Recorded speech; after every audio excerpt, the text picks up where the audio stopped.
Join us at Women of Courage and celebrate the achievements of women.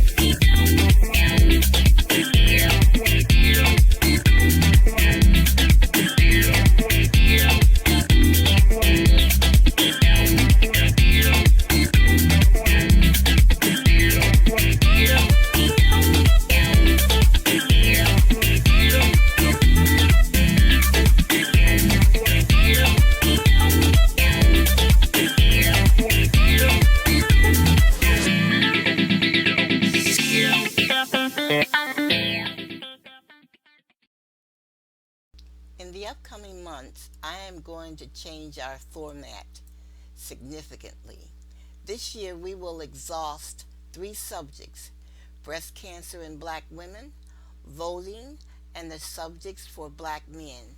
Each of these ideas and subjects is essential for the black community. Our survival depends on the health of black women, our willingness to vote, no matter what, and the fortitude and determination of black males to develop. We might as well face it, the survival of any community depends on the mental and physical health of both the female and male. Children need both their father and mothers, and the community needs happy, substantial families to survive. No culture can survive without either. I want you to join me in our discussions. I want women to realize that the survival of their children is the only proof that they ever existed. Think about what I just said. Your children are the only proof that you ever existed on this earth. So when you are careless about your health and die before your time, the survival of your children is greatly reduced because they will be placed in foster care where they can be abused mentally and physically. I want men to join in learning about breast cancer and try to save the lives of their mothers, sisters, aunts, cousins, and grandmothers. I want men to begin to listen to subjects that can greatly improve their lives. I am going to play certain speeches regarding the need to vote. There will be speeches of Obama, Stacey Abrams, and others. I am also going to discuss Shirley Chisholm, Constance Baker Motley. She is the first African American woman to ever become a federal judge. All in all, I hope you will enjoy the new format and be greatly encouraged in your life. Also, thank you for listening and growing with us. Hello, this is the Women of Courage show, and I am Gloria Lee, your host. For the most part, almost all of our broadcasts are dedicated to trying to get men and women to focus their attention to changing their behavior to live a better life. You must understand your change is essential to the well being and survival of your children. We want children to avoid the profession of prostitution and living a life in prison. When you change, you will see the possibilities available to you. You do not have to continue to live a life that you hate and a life that you are truly ashamed of. Poverty does not have to define you. Let your strength and perseverance define you. You can listen to us at home, in your car, or at work on your lunch hour. It is essential that you get a daily dose of encouragement every day. Just a few minutes a day of listening to us can make learning effortless. You can even listen to us while you're preparing dinner or just as you are about to fall asleep. We want you to fit our broadcast into your day. This is why we put all of our broadcasts on the YouTube channel Touched by the Light Publishing. Our goal is to inspire you to greatness. So give Women of Courage a listen to throughout the week, and please support us by purchasing a book today from our website, touchedbythelight.us. Thank you. Good afternoon, and thank you for tuning in. This is Gloria Lee the moderator for the show Women of Courage. Wherever you are in the world, I need you to know one thing right now. You are amazing. I know you might be upset. I know you might be hurting. And I know you might be frustrated. I know because all of these things happened to me. I was homeless for 2 years, and all I had was a computer, my son, and a car. I want you to know you still have a purpose in life, and it is my job to help you believe that again. Do you want to believe? Can you see that the divorce was not meant to take you out? Can you believe that the lost house and the lost job is a setup for something greater? By the end of this broadcast, you'll be injected with so much that you cannot help but believe again. And I am going to help you do just that. Are you ready? I got some things I want to share with you. And I will even make suggestions on books and activities that you can implement, which will ultimately bring healing and wholeness to you.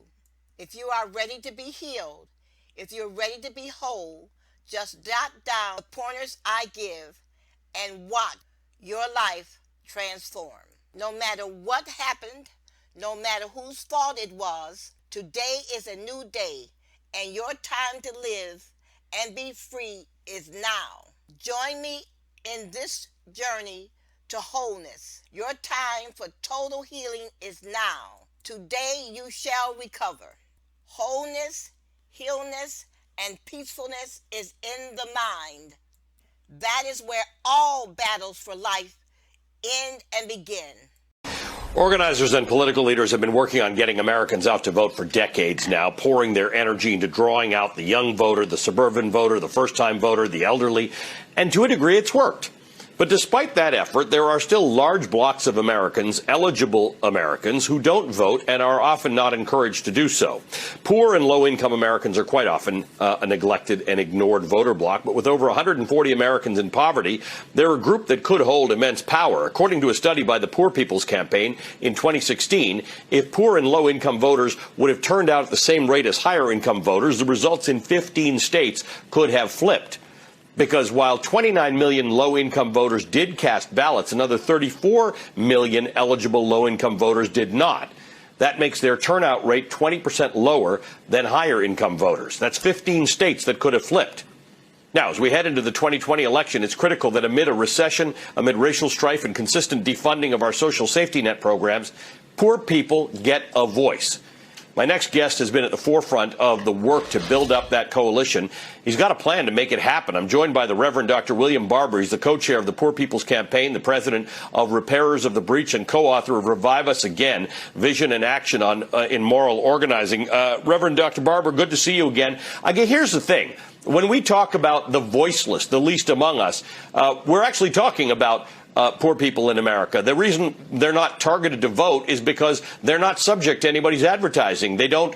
Nobody looks for them. They don't have sway. They don't make donations. And to the point we just made, they've not got a history of voting. So they tend to be fully ignored. How do we change that systemically so that they're actually part of the conversation?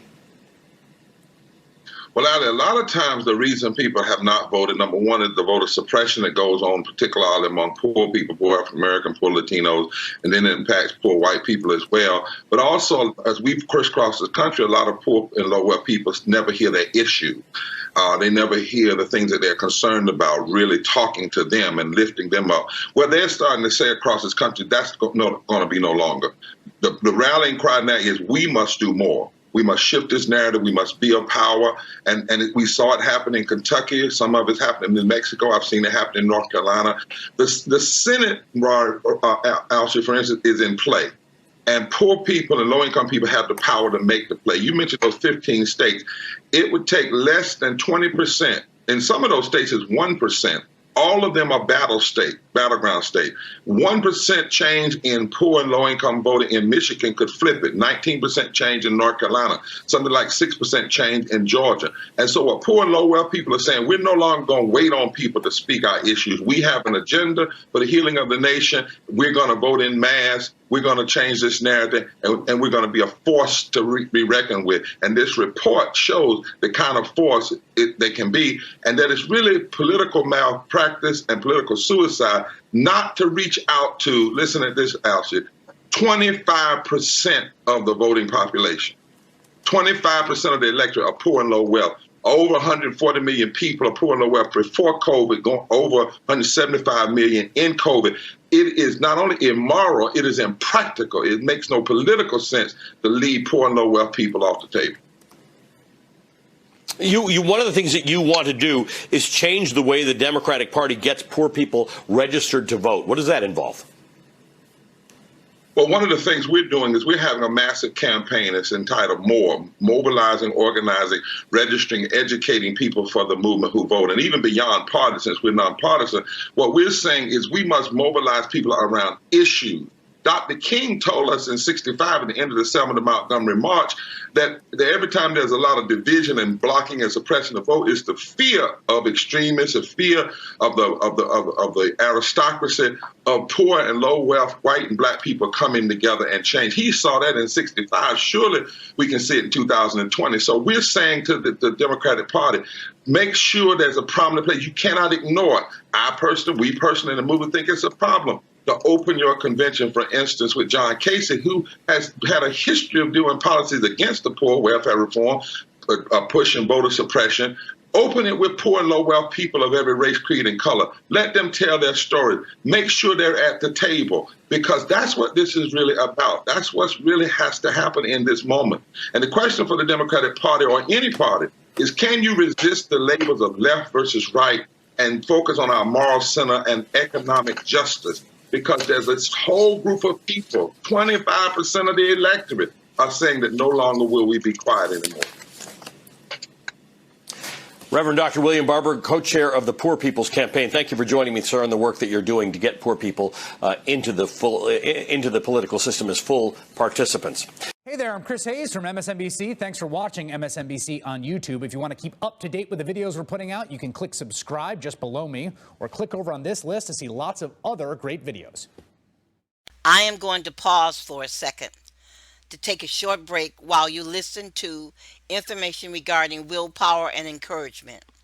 It is all a matter of learning new behaviors. And please remember, it is easier to build strong minds than to repair injured people. What I said is a modification of a quote by Frederick Douglass.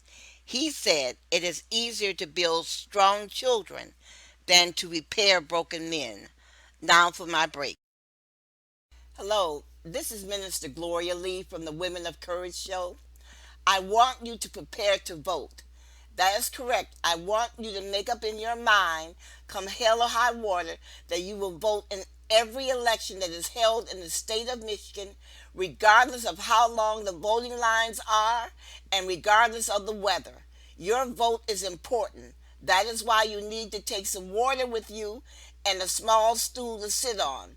Your vote will determine the property tax we pay, the car insurance that we pay, the housing that is available for seniors, the schools our children will attend. Your vote will determine the number of new job openings, the number of hospitals and hotels in our city. Your vote will determine the policies at our universities and the police force. Never assume that your vote does not count. Voting is the most essential activity that you will ever participate in your life. People have died so you can vote. Elections comes down to voter turnout, so stand in line and make your vote count. I would like for you now to listen to a short speech by John Lewis on voting. Listen to what he has to say and note the passion in his voice. The Democratic National Convention has gavelled into session on this day 3, beginning about an hour ago. Let's go straight to the floor, where veteran Georgia Congressman and civil rights pioneer John Lewis is speaking. Or do you want to keep America moving forward? My dear friends, your vote is precious, almost sacred. It is the most powerful non-violent tool we have to create a more perfect union. Not too long ago, people stood in unmovable lines. They had to pass a so-called literacy test, pay a poll tax. On one occasion, a man was asked to count the number of bubbles in a bar of soap. On another occasion, one was asked to count the jelly beans in a jar, all to keep them from casting their ballot.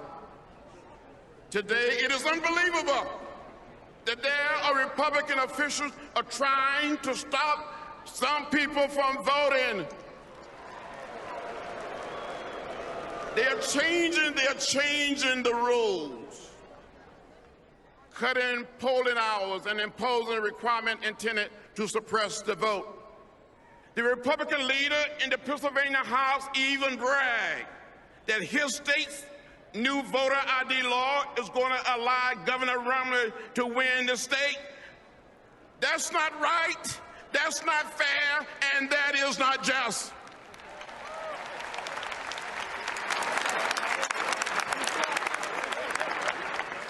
And similar efforts have been made in Texas, Ohio, Florida, Wisconsin, Arizona, Georgia, and South Carolina. I've seen this before. I lived this before. Too many people struggled, suffered, and died to make it possible for every American to exercise their right to vote.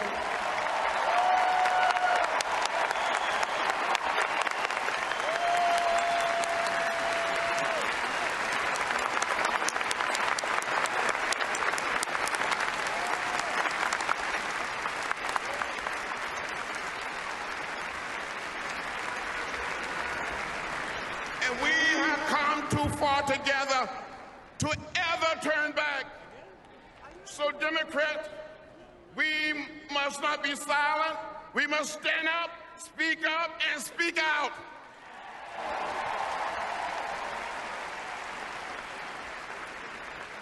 We must march to the polls like never, ever before. We must come together and exercise our sacred right.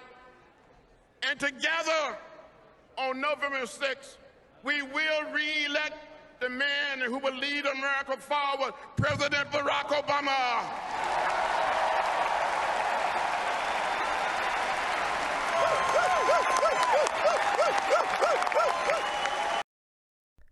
For the past 2 months, I have discussed breast cancer in Black women. Recently, it occurred to me that I had not heard from males in the area.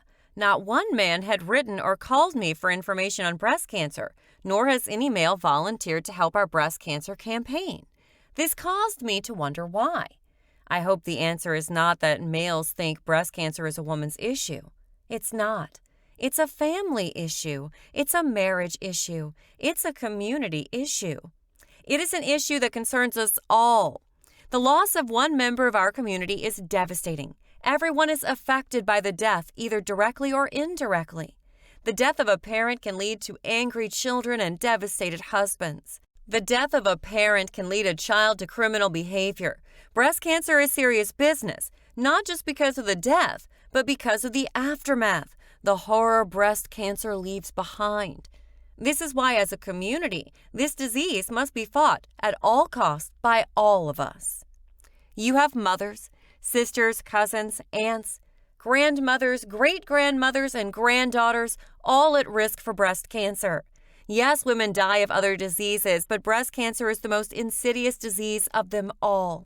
I noticed I have not seen one man download the PDF file, Black Women and Breast Cancer, and send the file to any of his female relatives or friends for that matter. Why? You are concerned. So I would like for you to participate with me.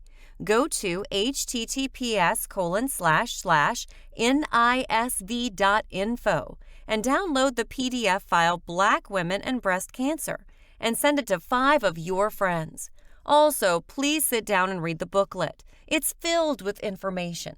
One of the most important things about the disease is that we understand it. By understanding the disease, we can ask more informed questions of our doctors. Do you know how many people die or are injured each year because they take medication improperly? There is a reason why pharmacists insist on putting warning in our medication. This is why it's important that you learn to read.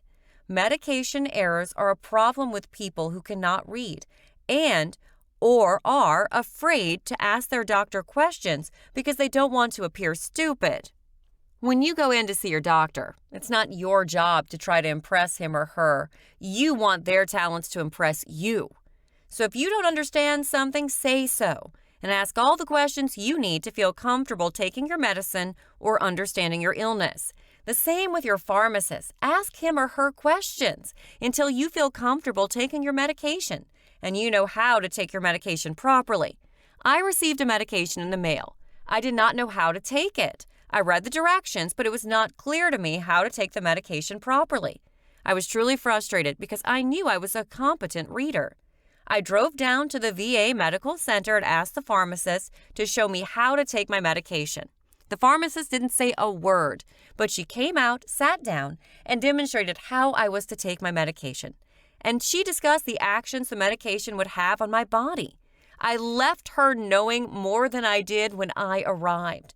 On another occasion, I received a phone call from a pharmacist, and she told me immediately to stop taking 2 of my medication because there was a contradiction. Both medications had been prescribed by doctors, but it was the pharmacist who noted that error. So don't feel stupid asking questions of your doctor or pharmacist. That is their job, to help you with the care of your body. This is why the booklet, Black Women and Breast Cancer, is so important. It's filled with information. The information is presented in such a way as to make you aware of what you did not know or understand. This awareness should prompt you to ask questions of your physician. All cancers are not the same. This is why family history is so important. The booklet was also written to let Black women know that their cancer can be more virulent and more progressive than others. The book was also written to inspire Black women to become more involved in the research of their particular breast cancer. Who's doing the research? Where is the research being conducted? And how is this research being funded? And by whom? I believe we can have a significant breakthrough with cancer if Black women become more aggressive in funding research. Join us to support our campaign by purchasing a book. See our advertisement. We have great gifts for men. The Reverend Dr. William Barber is leading a March on Manchin. The march starts in West Virginia on Monday. Demonstrators will then make their way to D.C. with hopes of pressuring Manchin and Mitch McConnell. Co-chair of the Poor People's Campaign, Reverend Dr. William Barber III, joins us now to discuss. Thank you so much for joining us this morning, Reverend. Thank you so much for having me on The Rising. Absolutely. And Ryan and I were talking a lot about West Virginia yesterday, and we were talking about how there actually is a small but mighty progressive movement in West Virginia itself. So we wanted to hear from you, kind of what energy are you tapping into with this initiative in West Virginia against Manchin? Well, West Virginia has an interesting history. It actually was called West Virginia because they didn't want to be connected to the Confederate racism. And there's a strong movement, labor movement there. There were big battles with the miners. My grandfather's actually from West Virginia. And it's interesting that I was called, we have a Poor People's Campaign group there, and we were called by white people from the mountain. And Black people who said, we're tired of this. We're tired of Manchin saying he's representing West Virginia. In fact, 70% of West Virginians want to see the For the People Act passed. Over 68% want to see infrastructure passed. Over 68% want living wages, because there are 350,000 people in West Virginia that make less than a $15 living wage. And what they understand is that when you empower voter suppression, you are also empowering people to get elected who then will stand against labor rights and will stand against living wages and will stand against health care. So people are very clear. I was with one lady whose name is Pam from the mountains of West Virginia. And she literally said, this problem with Joe Manchin, he's not representing us. And what it is they want us, all of us, to be quiet. This is not just an attack on black people. That's what we have to get this about this voting piece and these laws. It's an attack on black people, on white people, on brown people, on disabled people, on poor people, on women, and on young people. And it's really an attack on our democracy, and we cannot stand for it. That multiracial message that you're talking about clashes with some of the kind of Jim Crow rhetoric that we've been hearing from Democrats. Have you been counseling allies to try to make this a broader fight in reaching Manchin? Yes, and actually, I call it James Crow Esquire. You know, Jim Crow was strictly black folk, but James Crow Esquire put on a suit, got a computer, and started looking at how can they block progressive folk from voting, because what you have in the extremist party called the Republican Party now, ever since 1968, is with the Southern strategy, is their goal was to make the Republican Party the party of the white people in the South. That's what they said. That's what Kevin Phillips said and others who advised Richard Nixon. And as they have progressed down through the years, they know they're in the minority, so they know they can only win if they suppress the vote. Justice in this country was never just about black and white. Frederick Douglass worked with William Lloyd Garrison, who was white. Harriet Sojourner Truth worked with Lucretia Mott, who was a white Quaker. Dr. King said in 1965 that every time you try to expand voting rights, why there's such a battle is because the Southern aristocracy and the ruling class, they in fact are afraid of a black-white coalition, particularly of poor and low-wealth white people and black people who can change the economic architecture of this country. So we don't need to just talk about this in terms of race. We need to talk about the race side of it, the class side of it, the geographical side of it. We need to connect voter suppression to suppression of all the things we know need to happen in public policy. And again, that's why we call it James Crow Esquire. What is happening with this thing what Manchin is doing? He's hurting the whole country. And one of the things we try to do is make sure that we connect. When people ask me, is it racism or is it classism? I say it is. It's both and. It's never either or. And we've never had movement in this country without a fusion coalition of people of all races, creeds, and colors coming together to push this nation forward. That's what we need. That's why we're going to West Virginia. Now, I'm not going to speak. I'm going to stand with the people from West Virginia who say they want to speak. You know, I have a question about West Virginia, as you said earlier, is a very interesting state. And while I strongly disagree with the premise that some of these pieces of legislation are voter suppression intended to suppress the vote on any basis of race or class, I do want to ask, you know, if you're finding support for your initiative against Manchin, common cause with people in West Virginia who probably voted for Donald Trump or who are, friendly to Trump's populist message, as you're organizing in the state, what does this coalition look like? It must be really interesting. Well, you know, when you say Trump had a populist message, remember lynch mobs were popular as a form of populism. Well, populism is not necessarily always a good thing. Yes, absolutely. So we got to talk, but we're finding great coalitions, people from all over.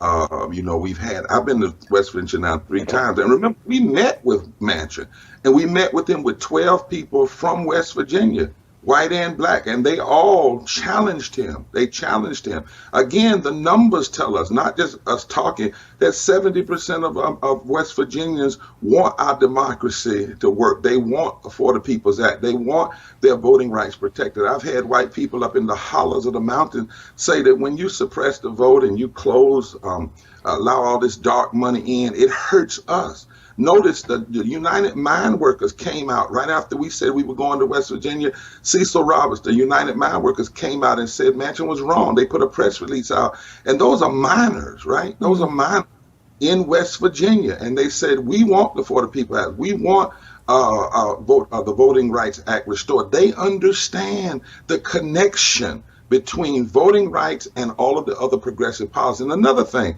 in West Virginia, they know Manchin is lying. We had a conversation the other day about this filibuster. First of all, there's no history of the filibuster ever pushing things toward a progressive way. That's just true. Secondly, he says it has to be bipartisan. the 1866 Civil Rights Act, the 14th Amendment, the 15th Amendment, the 1870 Enforcement Act, the Ku Klux Klan Act, the 1875 Civil Rights Act were all just one party. In other words, if folk had not voted their principles, if they had said, well, we have to negotiate with people that want to go backwards, we wouldn't have the 15th Amendment. We wouldn't have the 14th Amendment, equal protection under the law. And the filibuster was used to try to block the New Deal. It was used to try to block women's suffrage. It was used to try to block all civil rights legislation. That's why we can't just say the filibuster is about race. It's about race, and it's about class, and it's about progress. The filibuster has been used to block progress, and we need to talk about that in this country and build this multiracial fusion coalition to challenge this kind of regression that Manchin is trying to sell. When you met with Manchin back in February, what was his response to that argument, and what do you think could ultimately work with him? Well, you know, he's smooth. He likes to say he has respectful conversation. I guess if you disagree with him, it's not respectful, or if you raise your voice, it's not respectful. But one of the ladies in the meeting said, look, I knew your mama. And she was right. I mean, she just said to him, how in the world are you standing against living wages? So then he said, well, he actually was for living wages, but he wanted to start at $11, and he had some plan to get there. You know, that's what he said. Now, he didn't say the same thing when he went to the media, but the problem with it is Manchin does a lot of complaining, but he never says what he's really against. Like, I'm against the four pieces of the For the People's Act. Well, what? You know, he's never put on the floor a bill, for instance, for living wage. His state needs infrastructure. Where has he really put something out and led on that? He's had 8 years since June 25th, 2013 to fix the Voting Rights Act. He's never done anything in 8 years. So he likes to talk and smile and say, I'm with you, and say, you know, I know you all, I care about you, but there's no substance in it. And that's what people in West Virginia are saying. They're saying he has abandoned them. Another person in the mountain said, we are not even hardly surviving. You know, there are over 700,000 poor and low-wealth people in West Virginia. That's almost 50% of the state. Think about that. And over 50% of people in the state make less than a living wage. And this man is spending his time blocking voting rights and blocking For the People Act and blocking living wages. I mean, it's actually contrary to everything that's needed in his state. And the people told him that. And again, he likes to smile. But this is not about smiling. This is not about cute conversations. This is literally about people's lives. I remind people all the time that the Columbia School of Public Policy says that poverty kills 750 people a day, 250,000 people a year. People are dying in West Virginia because they don't have living wages, and they don't have clean water, and they don't have health care. Manchin should, if he was really supporting West Virginia, he would be pushing for more and not less. Now, have you heard from his office since the March on Manchin was announced? Are they doing anything currently to try to assuage your concerns or stop you from applying this intense pressure, really, when you're doing an event on this scale to intimidate Manchin? You know, have you heard from them trying to, you know, get you onto their side or to get you to stop from your organizing? No, you know, we've had some attacks, you know, starting to now come in from, not from him, but from the so-called right wing and extreme, because, you know, the extremists are loving it, because what he's doing is actually enabling the big lie. Because he's saying, oh, we don't really need this right now. And his whole language about a bill isn't a good bill unless it's bipartisan actually enables the lie, because it's interesting that Republicans only holler bipartisanism when they're not in power. That's the piece. So no, we haven't heard the reach out. Now we're going to try today to actually say to him, we want our rally in the parking lot where his office is. Now his office is at the Lotto building in West Virginia. The last time we were there, they would not let us have that building. So we had to meet under the underpass. And I'll let folk know, the press know, if they allow us to go in that parking lot to Monday. But we're going, and we haven't heard anything. But you know, the pressure needs to continue to push. I want you to know we heard yesterday from the National Council of Churches is going to join us in Washington, D.C. That's congregations from all over. When we go West Virginia, the Rainbow Coalition, the Transformative Network for Justice Network, the Forward Justice, these are all prominent civil rights law groups that are concerned about these issues. Ohio is bringing people in. But the main thing is he has not heard from a stage of West Virginians. And that's what we're doing Monday. I want folk to understand when you tune in on Monday, you're going to hear from West Virginia. They are going to debunk the lie that Manchin is standing for them. He's made his case saying he's doing what he ought to do as a senator from West Virginia. He's listening to the people from West Virginia, where the polls don't say that, and the people now are going to also say that is not true, and they demand better from him. Well, Reverend Barber, be safe on your march. Thank you so much for joining us here. God bless you, and thank you so much. God bless you, sir. We'll have more Rising for all of you after this. Hi, I decided that at the end of every show for the next year, I would share excerpts from a book that I believe would enhance your life and make you a stronger thinker and problem solver. All characteristics that will help you win at life and raise stronger and healthy children. Many of you turn your nose up at reading, or you snub the advice that you must read in life to succeed, or you compare the cost of a book to getting a new pair of shoes or getting your hair done or your nails done. The reason why you make these cost comparisons is because you do not truly value a book. A book is a magnificent instrument that can change the course of your life and the lives of your children. In later shows, I plan to discuss with you how a book changed the lives of certain people. I understand that you do not earn a lot of money, and this money is valuable to you because of all the things you see advertised that you desire, and you do not want to spend a lot of money on a book. A new pair of shoes is more valuable to you than a book. If you truly cannot afford a book, then you need to go to the library and take your children with you for a day of reading. You must gird your loins and proceed at educating yourself. Some of you seem to think that having a conversation with your stupid girlfriend or your stupid boyfriend will help you more than reading a book, when actually having a conversation with your loudmouth girlfriend or loudmouth boyfriend is merely a cathartic, allowing you to blow off steam and proclaim how life has been so unfair to you.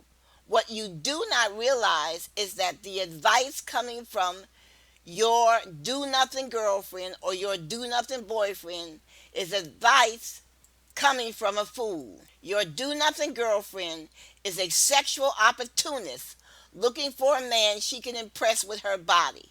When her vagina fails her, what will your girlfriend do but go to work at McDonald's or Wendy's at the age of 60 and continue to spread her ignorance at church? Her daughter will be on the street and her son in prison. She will never realize that her life is the result of the decision she made not to educate herself through reading. All her life, she felt that she had something better to do than reading. She had something better to do than reading with her children. She had something better to do than working with her children. And that was going to the bar, trying to entertain a man, or trying to find some man that would buy her a pair of shoes. A man spending money on her was more important than educating herself. In later shows, I'm going to spend a great deal of time giving you some examples of fools. These are people who think they are smart, willing to trade their body and integrity for a dollar bill. These people end up in the cemetery after lamenting each and every day of their lives about their unfulfilled dreams. Do not be upset by the use of the word fool. You tell me if a woman is not a fool to instruct her grandson to kill her husband for a $25,000 life insurance. Let that sink in for a moment. Instead of instructing her grandson to make something of his life, the grandmother instructs her grandson to become a murderer, to kill his grandfather. I have this anecdotal advice for you about reading. Listen to this short true story. A friend and I were talking. She said a woman she knew called her and sought to renew their friendship. During their conversation, the woman told my friend that President Trump had done so much for black people, and that's why she voted for him in 2016, and she was going to vote for him again in the upcoming election. My friend asked her a question. She said, "Tell me some of the things that Trump has done for black people." The woman said, "A whole lot." My friend persisted and asked her to name one thing that Trump had done for black people. The woman could not. The woman kept using the phrase, "a whole lot of things." My friend said after a while she stopped talking. Finally, the conversation was over and my friend hung up. My friend said, as she hung up, she made up her mind right then that she would never renew her friendship with this woman. Now ask yourself why. Why would she not renew her friendship with this woman? You can answer this question in 2 words. The woman was a poor thinker. She never investigated anything that was told to her. Whether you know it or not, a person who is a poor thinker, who does not examine his or her thinking, is a very dangerous person indeed. Think about it. Today we will be discussing the book, What You Must Do to Win. This is an excellent read, and after you finish reading it, you will enjoy it, but you must put some of the ideas that the author talks about into practice. Reading is not enough. You must put these ideas into practice. If you are concerned with the direction that your life is taking, you should consider the way you think. If you are unhappy in your marriage, consider the way you think. If you are unhappy at your job, you should consider the way you think. If you are unmarried but pregnant with your 3rd child, you should consider the way you think. If you are some man's mistress, you should consider the way that you think. If you are drowning your heart with alcohol, you should consider the way you think. If you are cheating on your spouse, you should consider the way you think. If you are planning on killing your boyfriend's wife, you should consider the way you think. If you are jeopardizing your children's lives by bringing an unrelated male into your home, you should consider the way you think. If you are allowing your husband to beat you in your home, you should consider the way you think. If you are soothing your mental pain with opioids, you should consider the way you think. If you are considering moving in with a man without the benefit of marriage, you should consider the way you think. If you are preparing or not preparing for retirement, you should consider the way you think. If you purchase expensive clothing to impress other people, but you do not spend money so your child can have a computer or a tutor to help him with school, you definitely need to consider the way you think. One of the reasons why mankind has had and is having problems with thinking is that all of his or her life they have been taught by their teachers and parents and grandparents what to think, not how to think. Listen to that distinction again. People as children are told what to think, not how to think. They're not taught that. A case in point is the notion that Columbus discovered America. He did not. Recently, a group of seventh graders took a publisher to task for saying in their textbooks that Columbus discovered America. The seventh graders said he discovered an island in the Caribbean, not America. Not being taught how to think is especially true in households where parents do not allow dissenting opinions from their children. Parents such as these exert control over thought in their households because they cannot tolerate or counter opposing opinions. These parents cannot tolerate a child questioning the existence of God. They cannot tolerate a child questioning the theory of creation. Creation must be accepted because it's right, not so much that the theory of creation is right or can be proven, but that certain men say it's right and these men can back their opinion up with a gun. These gun-toting men say, we shall ignore any opinion that we do not agree with the way we think. So you see, man has two problems. He's not being taught how to think, and his thoughts are constantly being inhibited by men who seek power. Men who seek power like to be followed by people who are stupid and people who cannot think. Men who think cannot be controlled unless you kill 1,000,000 of them. So says the dictators of this world. All a dictator needs is a gun and religion. He can rule forever. Politics aside, let us look at areas closer to home.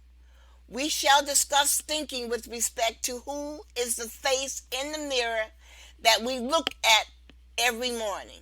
There are several categories of thinking. When you have time, go to several dictionaries and look up the meanings of the various categories of thinking. There is negative thinking and there is positive thinking. There is healthy thinking and there is unhealthy thinking. There is emotional thinking and there is non-emotional thinking. And there is a category called critical thinking. This is a type of thinking used by problem solvers and inventors. These thinkers were responsible for the scientific method. These are the futuristic thinkers. They are constantly asking the question, what if? Only when they ask the question, what if, is the thinker is looking to a project and to solve a problem. They're not looking to forecast gloom and doom. Most people think negatively, forgetting that negative thinking means when you think this way, you can foretell the future. The problem with negative thinking, such as worrying, it can become a habit. Negative thinking can turn you into a sad sack, and no one wants to be around you. They do not even want you as an employee or a neighbor. Why? Because negative thinking is no good for yourself or others. Your thinking does not enhance your life. Your thinking causes people to be depressed. When drinking is no longer fun, it is depressing. When using drugs is no longer fun, it is depressing. In the book, What You Must Do to Win, the writer presents you with several situations that people find themselves in, and the writer gives you some suggestions as to how to get out of these situations. God said, choose life. To do this, you must believe and you must stand up to change. Do not let negative people and toxic relationships keep you from realizing your dreams. You can be a better person. You must stop doing what you're doing and decide on conducting a better life. The drinking, the smoking, the snorting coke, lusting after someone else's boyfriend or husband or wife, and sexting every time you get a chance signifies that you have no respect for yourself or your children or anyone else. You have given up. You do not know how to manage your life. Your self-image is out of sync. How low are you going to go before you change? Your children will not survive if you do not change. Take a good look at your children. They will not have a future if you do not change. Are you not tired of seeing men and boys being carted off to prison for lack of knowledge or opportunity? Are you not tired of seeing women stand on the corner prostituting themselves? Are you not tired of envying other people and saying to yourself, I wish I were them? Stop fantasizing. Stop being ashamed of yourself because you're poorly educated or afraid, or you don't look like someone else, your feet are too big, your ears are too big, or your breasts are too small, and your butt is too small.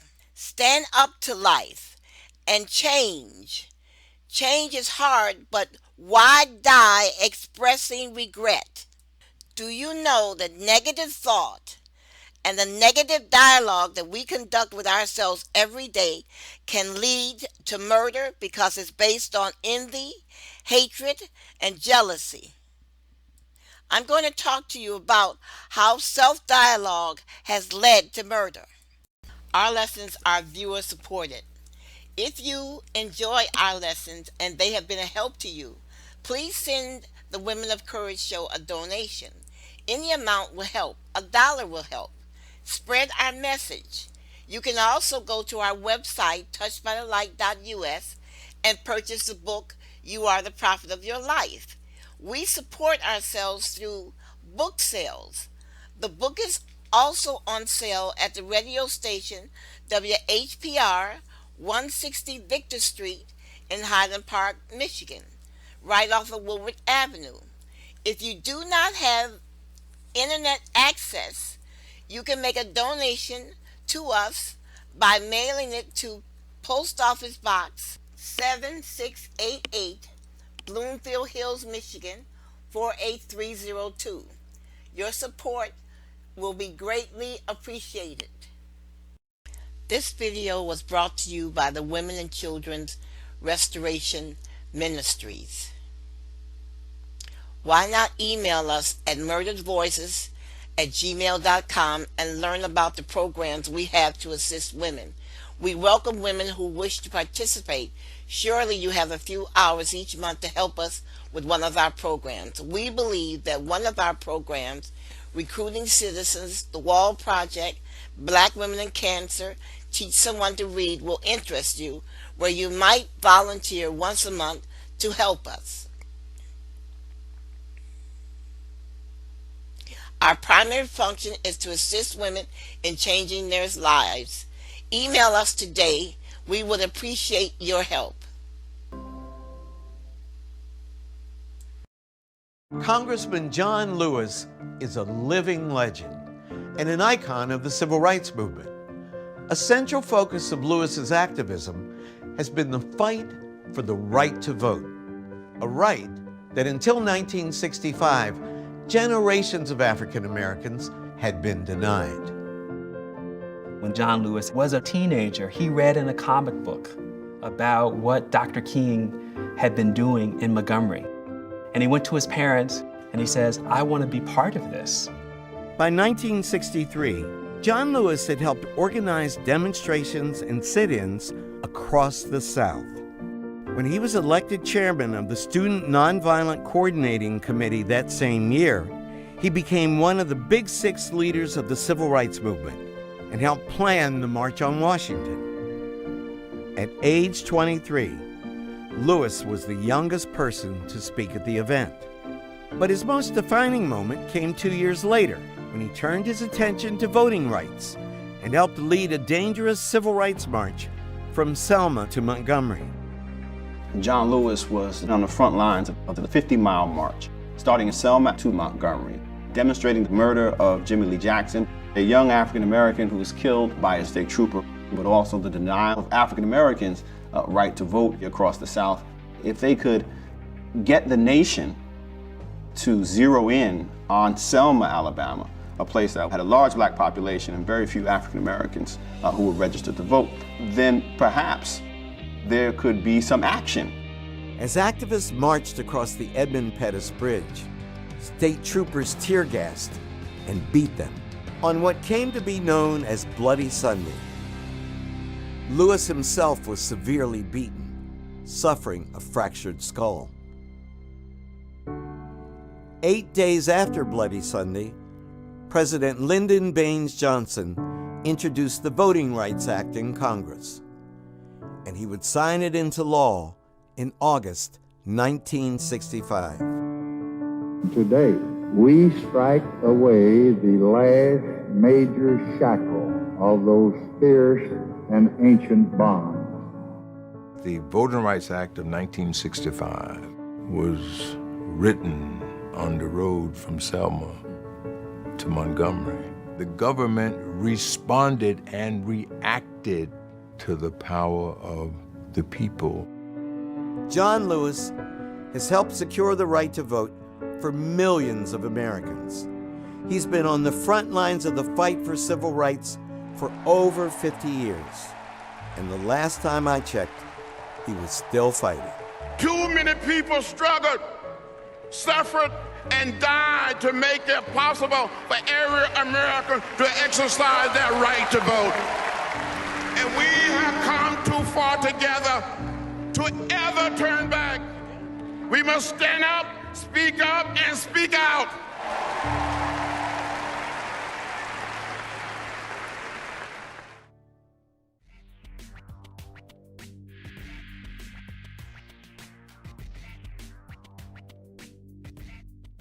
Join us at the Women of Courage show every Friday from 3 to 4 p.m. and every Sunday from 8 to 9 a.m. for information that will change your life. You can also visit us at our website, touchedbythelight.us, for more information. Thank you. If you do not like your life, then change it. Listen to us when we broadcast, and we can help you find a new way.